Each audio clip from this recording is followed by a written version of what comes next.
Halo teman-teman semua, selamat datang di podcast kita hari ini. Kali ini, kita akan membahas topik yang sangat penting, terutama bagi calon pendidik seperti kita. Yap, tentang identitas manusia Indonesia. Gimana sih caranya memahami dan mengintegrasikan identitas ini ke dalam pembelajaran di kelas? Yuk, kita eksplor bareng-bareng. Indonesia itu negara yang luar biasa. Kita punya lebih dari 17.000 pulau, ratusan bahasa daerah, dan berbagai agama. Tapi, apa sih yang bikin kita tetap satu? Nah, disinilah identitas manusia Indonesia berperan penting.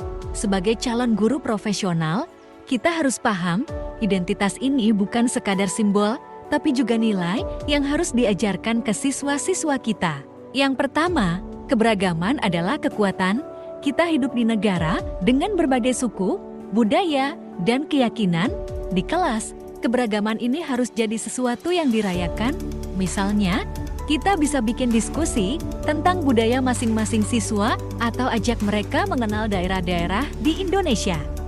Dengan cara ini, mereka belajar untuk menghargai perbedaan. Yang kedua, Pancasila. Ini bukan cuma teori di buku pendidikan kewarganegaraan ya. Teman-teman, nilai-nilainya harus kita tanamkan dalam setiap kegiatan belajar, seperti menghargai teman, bekerja sama, atau adil saat mengambil keputusan. Kita bisa kasih contoh kecil di kelas, kayak pembagian tugas kelompok yang adil. Lanjut ke semangat kebangsaan, siswa perlu tahu betapa kerennya Indonesia. Kita bisa ajak mereka eksplorasi sejarah perjuangan bangsa atau lihat keindahan alam Nusantara. Hal ini akan memupuk rasa bangga dan cinta tanah air. Selain itu, identitas manusia Indonesia juga harus beradaptasi dengan zaman. Di era digital ini, kita nggak bisa lepas dari teknologi. Tapi ingat, meski maju, jangan lupa sama akar budaya kita.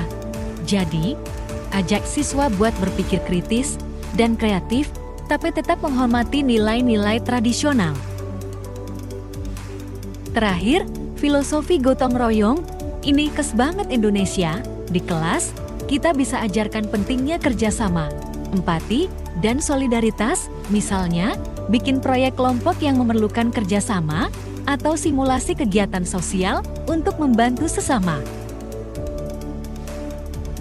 Jadi, teman-teman, sebagai calon guru, tugas kita bukan hanya menyampaikan materi, tapi juga membentuk karakter siswa.